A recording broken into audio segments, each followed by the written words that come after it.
It is my pleasure to welcome someone who I have wanted to have on the show for many, many years, ever since reading her book about 6 years ago. And that is none other than author and psychologist Helen Smith. She is the author of a very, very important book. Why is this book so important? Because it has so many ripple effects and knock on effects as far as society and how culture works, how relationships work. It is just critically important because it leads to marriage rates, birth rates, everything, divorce rates, everything. So the book is entitled Men on Strike, and it's about why men are giving up. And the interesting thing about it is the book was written many years ago. Helen, welcome. How are you? I am fine. Jason, thank you so much for having me on your show. It's good to have you. And the book is 2013, I believe. Yes, I wrote it in 2013. I did most of the work for it around 2012, but it actually came from a lot of the work I did on a blog in 2005. So it was literally like almost 20 years ago that I started sort of getting a lot of these ideas for my readers. Yeah. Well, it's interesting because most people, if they read that book today, they would think it's just written about contemporary culture, right? And really, these ideas were developed really for another generation almost. I mean, these generations happen pretty quickly. So, it's been 20 years since you started formulating this stuff online. Helen, before we get into the thesis of the book, your background, you're a clinical psychologist, right? Do you want to talk about your background a little bit? Yes, my background is in it's clinical and school psychology, and then I ended up going into forensic psychology, so working with legal issues. And I was always interested in kids, mainly kids who were violent. A lot of those kids would be boys, and I found out a lot of those kids didn't have dads, and it would be just really interesting to see how lost some of those kids actually were. And my practice, even I went to grad school in New York, so back then I would see a lot of men in my practice.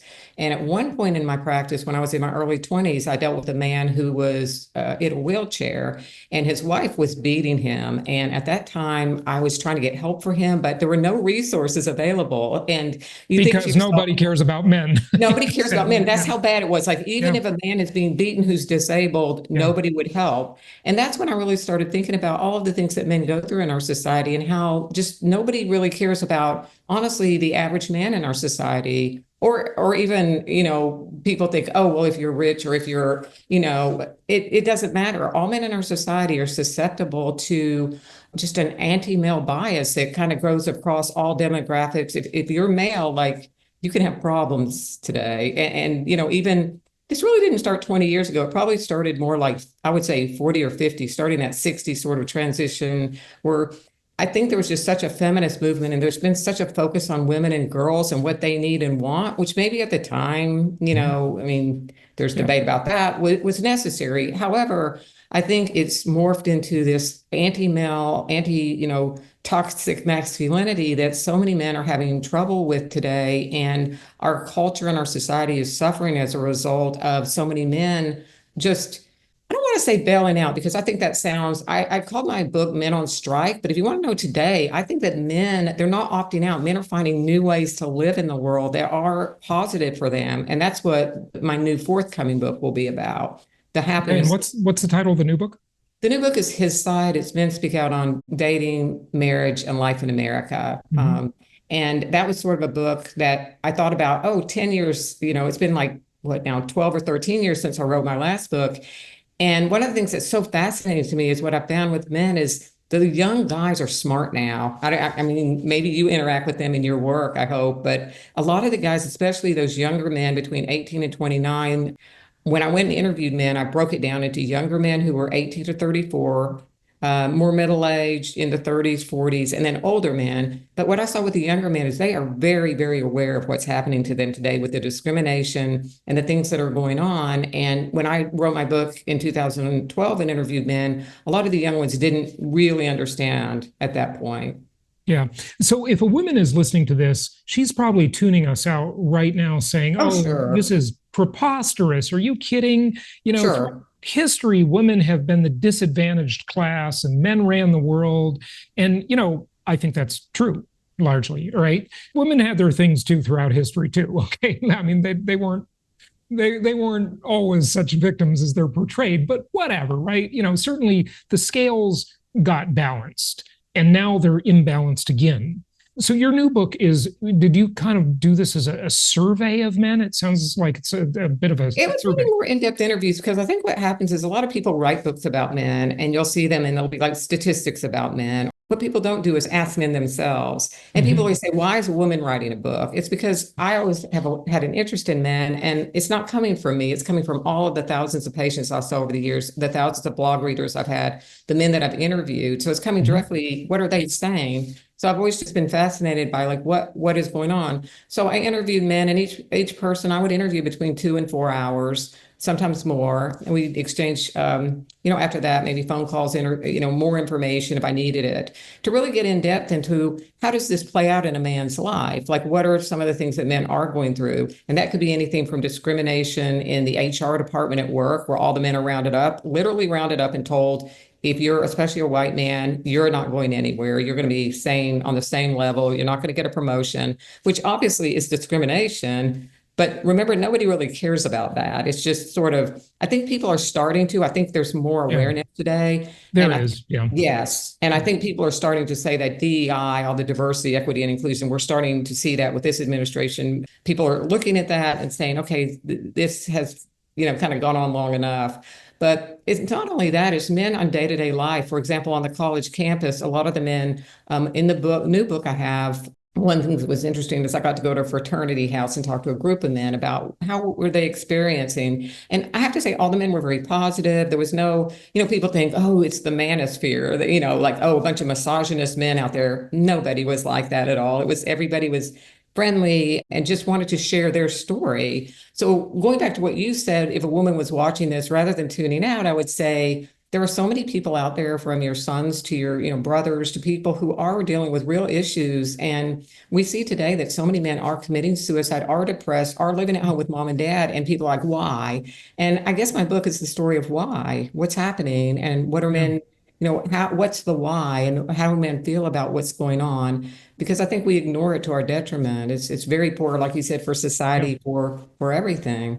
Yeah, yeah, no, absolutely. The suicide rates among men have skyrocketed, the depression rates, but men don't talk about that stuff, right? They don't organize, they don't have a rally, they don't create a voting block. They just move on because But look what happened in this election. They did get a voting block because when Elon Musk and JD Vance were up there, young men were looking to those people. And I'm not saying, if you're left or right, I'm just saying, look at what's yeah, actually happening. right. They're looking at these men and they're saying, here are these men who are showing us kind of the way. They are not afraid of masculinity. They are out there. There was like, they had in Madison Square Garden, I think it was Elon Musk and I think Trump, but there were a lot of men there and everybody was calling it a bro fest. But look, all the men were there. They were all organizing and they're all looking for something like better. How can we get better jobs? How can we organize? I think that has been a problem. And you were saying men don't speak out. People think this.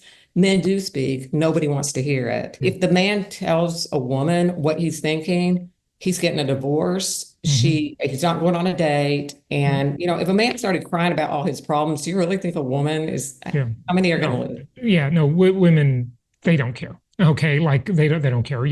Women expect men to just deal with their struggles, win the game, and show up with a prize. Which is the money or the support or whatever it is. And if you don't do that, you're not a man, and you're supposed to just like suck it up, right, and deal with it. Women can come and they can cry, they can complain, and it's just more acceptable, right? And I think men can deal with that. It's okay. Like that's the way men are wired, right? We're different creatures, obviously. The part that gets bad is when there's just no appreciation for what men do, and the contrary. They just want to be like appreciated and respected. That's it. That's all they got to do, and they don't have to like complain about everything and cry about everything and bitch about everything. They just want some peace and some respect, right? Yeah. That's exactly what I found in my book. I mean, in both books, it's like men are just looking for number one, respect. So definitely if you're a woman out there, I think the number one thing is respect. And what's really interesting is I've noticed more and more, my husband runs a website and he's constantly sending me things from trad wives, they call them. I mean, Right. Yeah. I'm not a trad wife. I don't know anything about it, but apparently. Let me just tell the listeners about it. So there's this movement, and you see it on TikTok and Instagram and all the places, right, of trad wife or tradcon wife. And these are women who are supposedly adopting traditional values and, staying home and being the homemaker. And, they say they love it, right? Which may well be true. However, I will say, and I don't know if you're familiar with Aaron Clary, a mutual friend of ours is Rich Cooper. I'm not sure if you're familiar with him or not, but he's been on the show. And he thinks a lot of that is fake. He thinks the tradcon movement is a lot of it's just fake. I'm skeptical. I don't really know. I mean, I can't tell whether they're doing it maybe to get some hits on TikTok or something. Right. Or maybe they're just doing it to like pander to men and they want to catch a man that way. I don't know. I mean, a lot of the women have a man, so I don't know that they're pandering to men or anything. I mean, they honestly, I'm going to give them the benefit of the doubt. Some may be honest. I don't really know.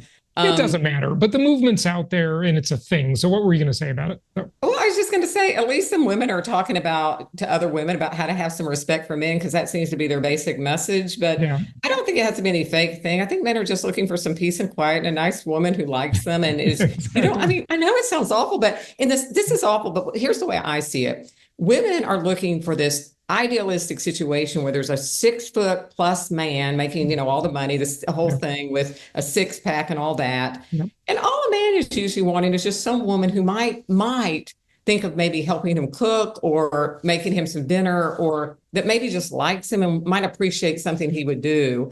I'm not saying that's all it is, but I'm just saying in general, I just think, and that is so hard to find right now. Like men tell me all the time, it's very, very difficult. Now, women have their own problems. They're not finding anybody either. But I think, have you ever read the book Aaron Clary edited the book by Myron Gaines? Did you ever read? Yes, I read it. Yeah. Okay. I read that a million times. I actually, it's a very short book. Yeah. It's a very short book. And at first I looked at that book and I'm like, this is the craziest thing this is, and then I read it and I said, this is genius. Yeah. He really, in those pages, explains exactly what is happening in the world. And I even though people might look at that. And by the way, the book is called Women Deserve Less. Okay.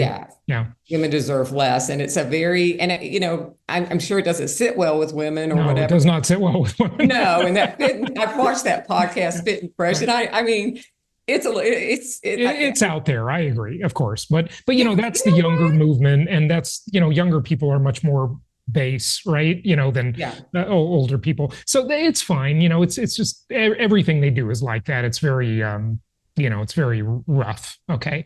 But the interesting thing about it is why women need to pay attention to this stuff. And I will tell you, when I first got your book, I had my girlfriend at the time, who's not my girlfriend anymore, but at the time listened to the book, the audio. And she said, you know what? It's true. She's right. She agreed with you. I'd like you to talk, just so we can give our viewers and listeners some context, though. Talk about the book, Men on Strike. You gave some great examples and just some great stories there. Just let's go back to that for a minute before we go on. Yeah, Men on Strike is just about how men are opting out of marriage relationships and just it's basically become a situation where the incentives for men were so few and the demands are so much. And there's this, almost like an economic situation where men are looking at this and they're saying, you know what, marriage just isn't worth the gamble because I'm going to be gambling with my kids, my money. The government and the society devalues men, and they also don't have anything in terms of like legal rights. You were talking about how women didn't have any rights. And in the old days, men had what's called coverture over women. Women in a marriage, a man had coverture. He was responsible for the women and the kids.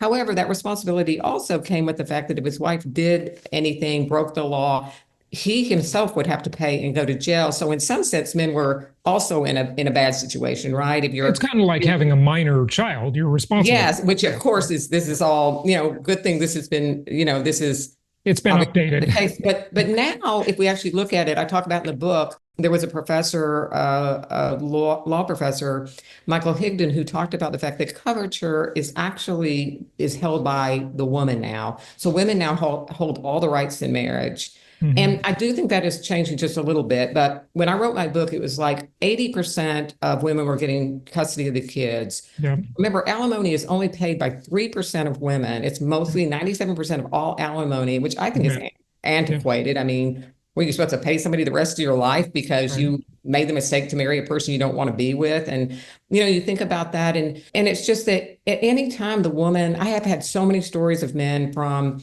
kids who are 12 to, maybe 15 years old there was an example I gave in my book, a 15-year-old got pregnant by a 32-year-old, and the 32-year-old woman got pregnant, and that 15-year-old had to pay child support. Wait. The who was male, who was female in that The story? female was 32 and she Okay. had sex with a 15-year-old. And Wow. so, So even though she basically statutorily raped this 15-year yes, old, the woman did, the woman is the rapist, right?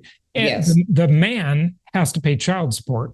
His family had to pay child support. And not only that, but the state of, I believe he was in California, the state of California said that it was, even though it was, they agreed it was statutory rape, but they didn't care. They said he has to Yeah. pay anyway. And at that point, when I wrote my book in 2013, there had never been a case where a boy, where somebody like an underage boy had not had to pay. In every case, they had had to pay child support. So you look at that and you're like, in what manner is a 32-year-old woman less capable than a 15-year-old Yeah. boy? But that's the way they Absolutely. see it. That's insanity. So the And that's 15 an year old, extreme example, but there are many yeah, other examples that I yeah, give. the 15-year-old basically pays child support until he's 33. That's just insane. I mean, wow.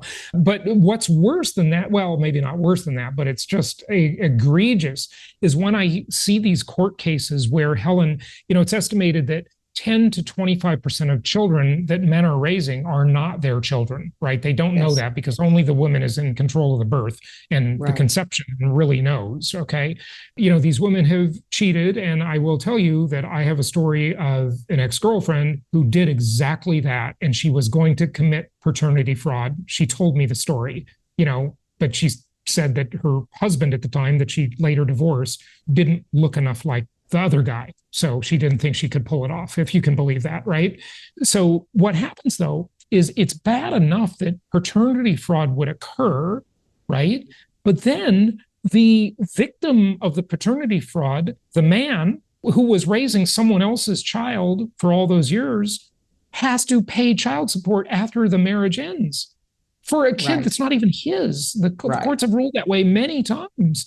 That Yes. is insane. They have to, there is a certain period of time in some states, and there's a really fabulous guy, Carnell Smith, that I interviewed, and you can go on, I think it's carnellsmith.com. It's just Carnell, but Carnell Smith, the same thing happened to him. He had a child, found out it wasn't his, and he was forced by the state of Georgia to continue to pay, but he fought all the way up to the Supreme Court to get that law overturned, and he managed to do it. And that's really the point of the work that I'm doing, is to say, there are you can stand up. I think many men feel that these things are just, used to, I think men were just felt helpless, or they would, that's really the crux of we think women have this learned helplessness. We're always, oh, women, they're helpless, or something, or people are acting like that.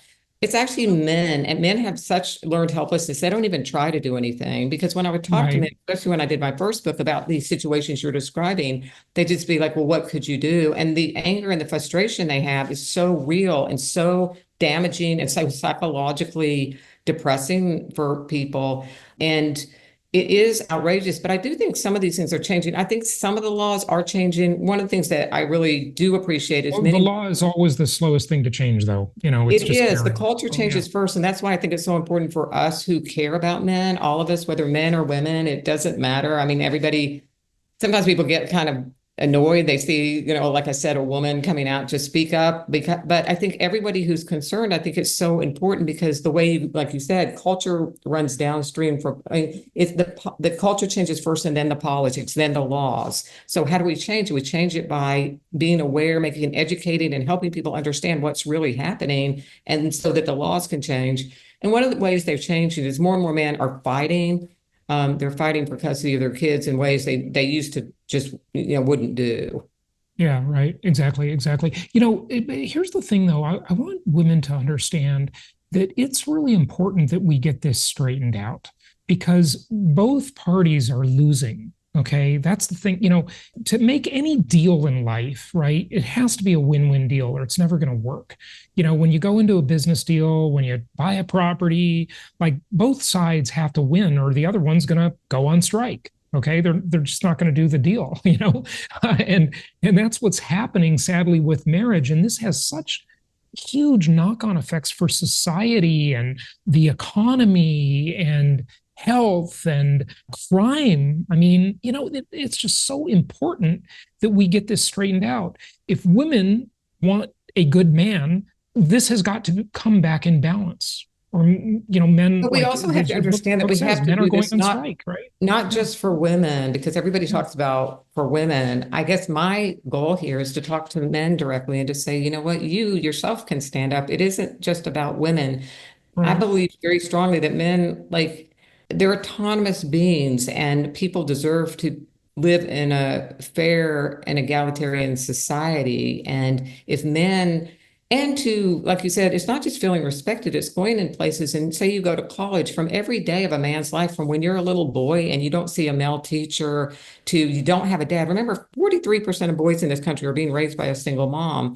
Again, not to Mhm. knock any single moms. I mean, great that they're doing a really good job, or the best that they can. But the thing is when a boy doesn't have a father, Warren Farrell, and I think you had Warren Farrell on, or you did a Yep, he's interview been with on the him. show. But Yeah. one of the things I think he says is, a boy not having a dad is like taking part of that boy's life away from him. Yeah, it It's is. missing something that he doesn't have. And I think that we try to say that men don't, boys don't, need these fathers, but we know how important dads are. And I think when a boy goes through life, goes through the school system, goes through college, and you don't see other men, you don't see those types of role models, you don't really understand, one, how to have relationships, how Yeah. to have boundaries, how to understand how the workforce, how things work, how to organize, how, there's many things. But I do want to say that a lot of people diss the manosphere and say the manosphere is no good. Well, it depends what you look at. We can look at anything online and it could be, something very negative, but I think there are so many areas that are positive. Like there is a man that I interviewed. His name is Bradley Grunner, and he has a great place called the Male Space, which is on YouTube now. And you've Hmm. got Aaron Clary, who's wonderful, who's got great advice and great books and for men. And I think there are so many places that men can go. And the other thing I want to say is, like, male friendships, there's been such a big drop in men having friends. It's gone from, I Yeah. believe, 3% of men in 1990 had no friends. 15% of men today have no friends. Wow. 15%. That's just terrible. And Yeah. men have sort of been, when we've driven this wedge, we don't have any male spaces. And so I just think it's so important to look Mm. at all of these issues. And I talk about all these things in both of my books. And I do get some tips for women in my new book, and it'll be when it'll be out probably 3 or 4 months. But it will give tips to women on some things that yes they can do to have a more successful relationship with men. So, the men going on strike, I mean, you talk in your book about this movement called MGTOW, and it's an Mhm. acronym. It means men going their own way. And, many people have heard about that now. Is it sort of like sort of fight for this and women will? I know you talk about how men don't organize and they don't have a parade that Right. says, hey, this is wrong, what's going on in society, right? Women will do that though. Maybe speak to that a little more. We alluded to it earlier, but can you? About men not speaking up, you mean? Or Well, yeah, and the MGTOW movement as well. yeah, well, men going their own way. I mean, a lot of men just, when I say opt out, it is men kind of going their own way, but a lot of those men have found happy lives. They have gone out, they don't have a woman, but they don't necessarily want one. They're basically out. They've found things. For example, the kind of work you're doing now, I'm going to assume like a lot of men might get into real estate investing. They might get into the stock market. They might get into crypto. They find ways where they don't have to interact too much. They want to be their own boss. They want to, they might own their own home, and they're not doing things to avoid women. They just don't want to be involved with a potential situation where they're controlled or basically don't have any rights and live in a marriage or a situation that they feel isn't going to be right for them. And I think a lot of men, even the men who are doing pretty well, have just decided, no, it really isn't worth it. I I don't know, want but to be. Helen, I know that's happening, and I agree with you. It's happening, but Mhm. it's terrible. Isn't this terrible?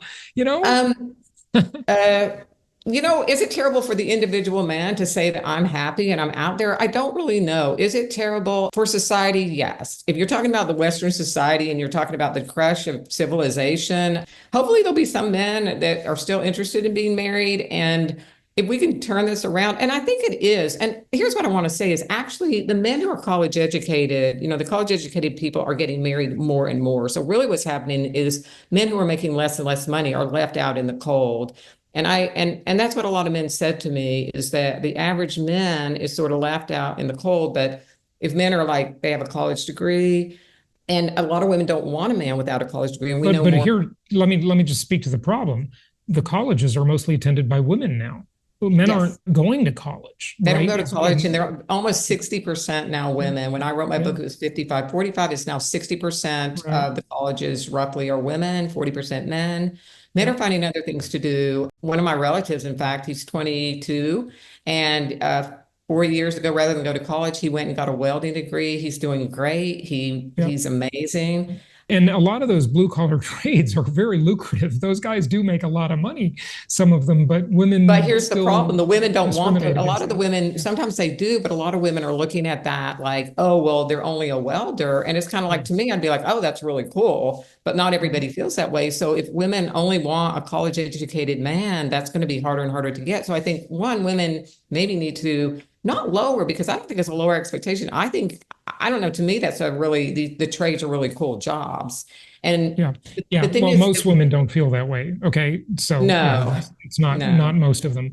But here's the thing. It's funny because, and I think this is probably true. It's just sort of switched, right? The pendulum has swung.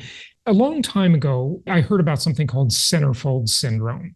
Right. And the accusation was that men have such unrealistic expectations because, they look at these beautiful women in magazines or portrayed in advertising or whatever, maybe in a centerfold actually, but I'm just saying in general, right? In marketing and media. Now, that's not true anymore because the media definitely portrays mostly, I think, ugly people. Okay, nowadays, right? We've seen these plus sized mannequins. When you walk through the mall, it's ridiculous. But that's another discussion.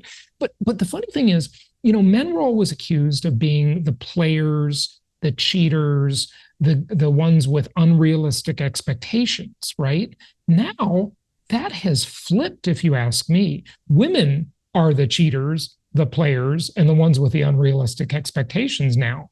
Am I wrong? What do you think? No, I think what your experience is women are trying to be the men they accused of being no good. So women are told in our society, and this is why it's interesting from a psychological or sociological viewpoint, because women are basically told to act like men now, and men are rewarded if they act like women.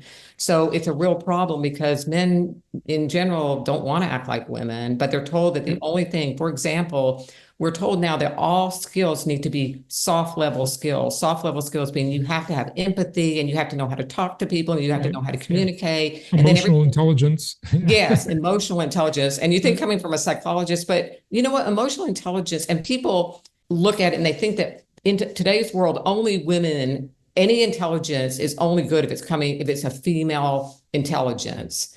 And I think for men, it's like what they are is toxic. Everyone is told they're toxic. So all the young men, if they act like guys, you're toxic. Women have these standards and they're always looking at men and being like, I only want this 6 foot, whatever man. They've got to be this certain way. Exactly what you were saying about this whole centerfold thing. Whereas a man's just looking for somebody who might be nice. I mean, not always. I'm not saying that. Believe me, I meet men all the time who are very picky. I know. Look, we're making generalizations. We're making generalizations, but the generalizations hold true. If you actually look at the dating sites and you look at the literature, you see that only 80% of the men on the dating sites women rate as undateable. Remember, they're only looking, and people don't like this 20-80 rule and try to dispute it, this, that, and the other thing. But it actually shows that, and maybe the dating apps, I really don't know. I don't use the dating apps, but look, no.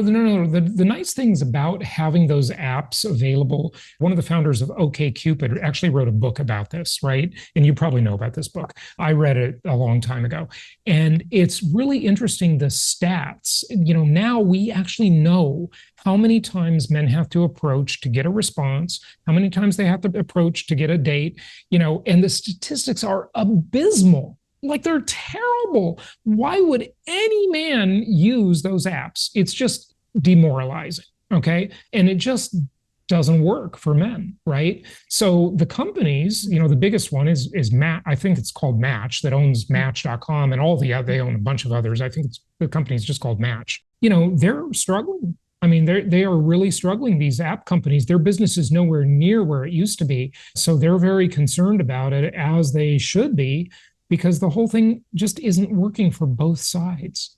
Yeah, I think I actually read that more people are trying to meet somebody in person or trying to meet through a friend, or they don't want to meet strangers anymore because I think people are so afraid of what they don't really know. Like, if you meet a stranger, it's just a lot harder. You don't know anything about their family. You don't, Yeah. I think people are more likely to want to meet somebody that they kind of know. Maybe it feels a little safer right now with everybody moving around. You don't really know who anybody is. So I think a lot of it is just, we don't have those networks anymore, right? We don't have the families. We don't have the contacts. Apparently, guys don't have many friends. Of the men that do have friends, I was going to say, like, I think that is one of the biggest things that I found is men seem so much happier when they have other male friends. And, I think that is a big piece of what's missing is that male camaraderie in our society where men can get together and talk and aren't so isolated. Because I can't tell you how many people tell me they've got a son at home, 30 years old. He's home. He's just sort of depressed. He's not really, maybe he's working a job, but he's not doing a whole lot. And you're Yep. kind of like, that is really it's too bad. And a lot of it is partly psychological and partly there's just no real support.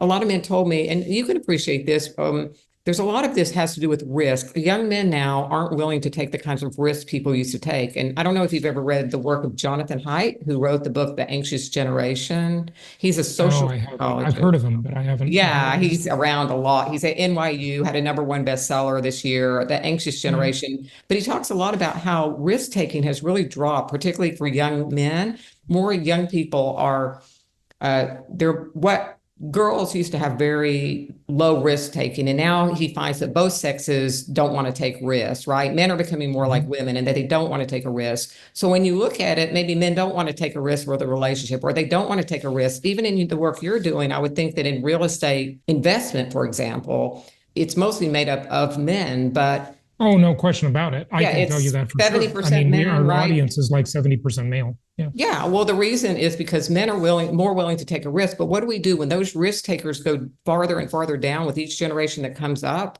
That's not a good thing because what is it that makes an entrepreneur? How do we make new discoveries? That's how many, I mean, there aren't any Elon Musk at Elon Musk or some of those people. But when you're actually just looking at who are the risk takers, if we teach men Yeah. to, sit home in the basement and not to take that risk, many more men Yeah. are afraid. And that is a big Society will not advance if that is the case. that We is gotta. exactly right. And when you talk about fear, that is a big thing. I think we need to teach both sexes because it's happening with both girls and boys, but particularly with boys, they're afraid to take that risk, and a lot of them are ending up paralyzed and almost either doing nothing or taking a safe path that isn't to anyone's benefit. Yeah.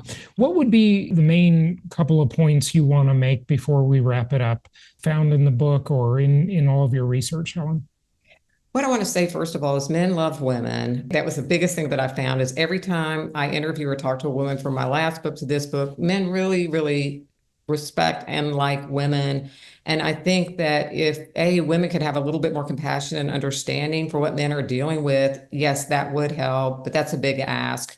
But I would say my main message is to men, and it is to get a microphone. The biggest thing is don't sit back and don't just say my voice isn't going to be heard. Your voice has to be heard in this. This is your fight.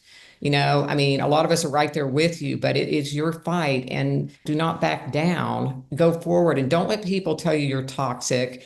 Search out male friends, and if you're unhappy, there are places that you can reach out. And I think that just finding people who respect you and like you and finding ways to make it in the world. And I think that all of those things are important.